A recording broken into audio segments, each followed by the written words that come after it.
ഈ കഥയിലെ കഥാപാത്രങ്ങൾ തികച്ചും സാങ്കല്പികം മാത്രമാണ്. നിങ്ങളുടെ എല്ലാവരുടെയും ശ്രദ്ധ ഈ കഥാവിഷ്കാരത്തിലേക്ക് പ്രതീക്ഷിച്ചുകൊണ്ട് ഞങ്ങൾ തുടങ്ങുന്നു. മകനെ, നിനക്ക് വേണ്ടി ഈ ജീവിതം. ആദ്യമായി കഥാപാത്രങ്ങളെ പരിചയപ്പെടാം. അപ്പച്ചൻ വർഗീസ് മാപ്പിള, മകൻ സാബു, മരുമകൾ മറിയാമ്മ, വൃദ്ധസദനത്തിലെ മേൽനോട്ടം സാജൻ, അസിസ്റ്റന്റായിട്ട് പ്രവർത്തിക്കുന്ന സായി.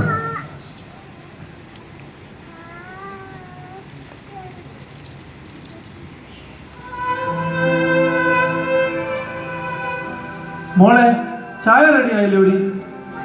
കുടിക്ക്. നിങ്ങൾക്ക് വേറെ പണിയൊന്നും ഇല്ലയോ? ഇനി നിങ്ങൾക്ക് ചായയും ഭക്ഷണവും ഉണ്ടാക്കി തരാൻ എന്നെ കൊണ്ട് പറ്റില്ല. നിങ്ങളുടെ ഒരു പത്രവായന, ദേഹം അല്ലെങ്കിൽ ഒരു